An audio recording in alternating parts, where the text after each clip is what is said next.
Alright guys, and now we're going to talk just a little bit real briefly about gear. And basically what we're doing here for Holy Paladins in 4.3 really hasn't changed. Your stat priority will still be intellect first, of course, followed by, the only thing that really is different now is that spirit. You're still going to want to stack spirit for the most part until you find out that for whatever content you're currently on, you are basically guaranteed not to run during the fight, in which case then you can dump everything into haste after that. So basically I'm still pretty much stacking spirit because I just like the ability to be able to just chain heal, as you know, just heal when I need to. But that's just me, the way I do it. So some people are actually sacrificing just a tiny bit of spirit to get that much more haste. But basically there isn't really a big plateau for haste we're going for, because we're not getting any kind of extra ticks on Holy Radiance or anything, at least not in this current gear. So you know, haste is just as nice for making your spells quicker and all that. But so yeah, so the way I do it is intellect, spirit, then haste. Once, like I said, if you just find you have way too much mana left in the fight, you can begin moving some of your spirit into haste. After that is crit, followed by mastery, which is once again our lowest stat priority. Even though it is improved slightly recently, it's still our worst stat. So int, spirit, haste, crit, and mastery, and that'll do you solid.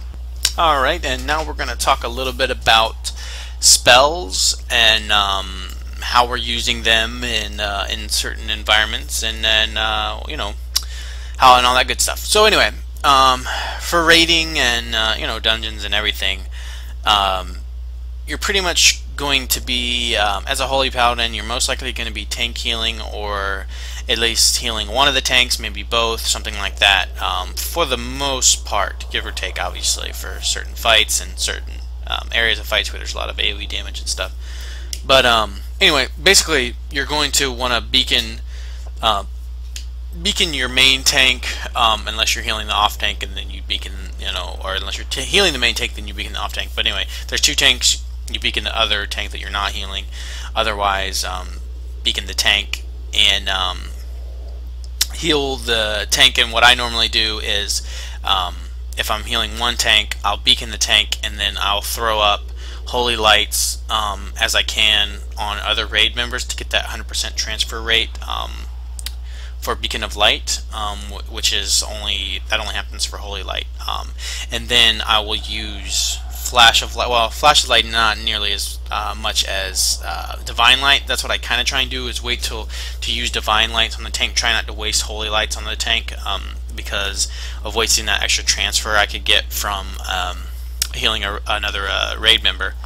So using divine light on the tank, and in emergencies using flash of light, but for the most part divine light, to stack up to holy power. You get to 3 holy power and you decide how you want to use it. Most of the time you're going to be using it for word of glory on the tank, or on someone else who might be really low at the time,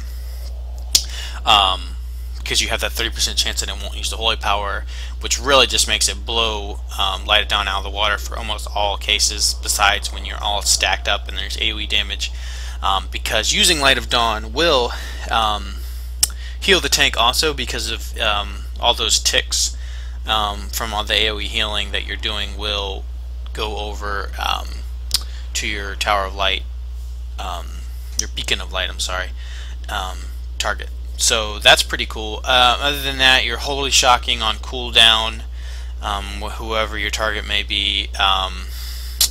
Other thing to think of is also when you're healing a target besides yourself and the tank, you're getting the transfer to the tank via the Beacon of Light, and then you're also getting your Protector of the Innocent heal is coming back to yourself as well. Also, when you're judging, which you do on cooldown, that's also healing yourself. So there's a little extra little heals added in there that's pretty cool. But definitely judging every, 8 seconds on cooldown, holy shocking every time it's off cooldown.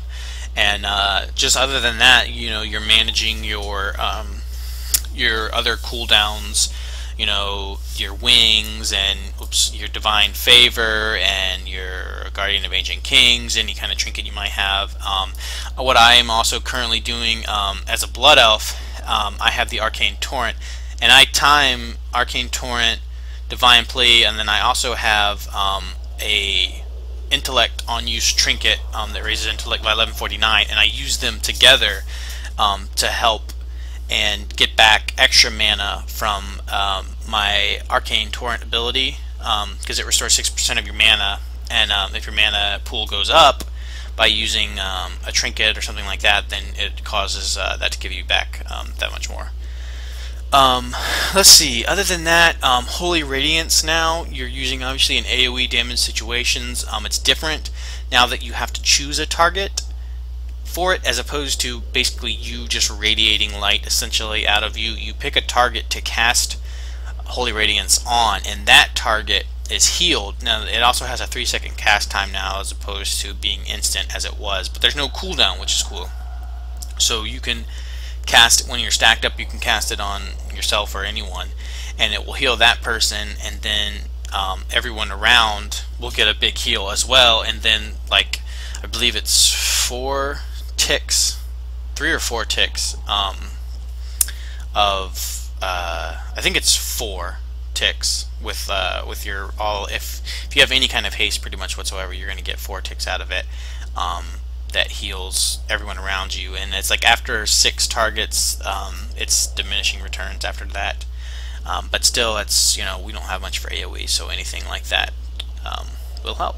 You're going to want to keep Hand of Sacrifice on cooldown, mostly when you're tank healing. There's really no good reason not to use it on cooldown as much as possible. Also, depending on your aura, whether it be Devotion aura or Resistance aura, you can use your Aura Mastery at a time of high damage, especially if there's a lot of like fire AoE going out. You can use your Resistance aura in combination with the Aura Mastery to boost that resistance. Also, then if you're worried more about the tanking melee swings, you have Devo aura up, Aura Mastery, bam, and you know, he has extra armor that much over from Aura Mastery. And once again, oh yeah, you have also mana pots, your mythical mana potions you're going to use probably 90% of the time. I also have Potion of Concentration. I have a few of those too. You know, there are some fights that you can get to sit down and for 10 seconds and use these, and if you do, all the better, you know, go for it. So, and I think now that does indeed cover just about everything. So yeah, guys, thanks for watching, and you know, please subscribe and like the videos, and have a good day. Peace.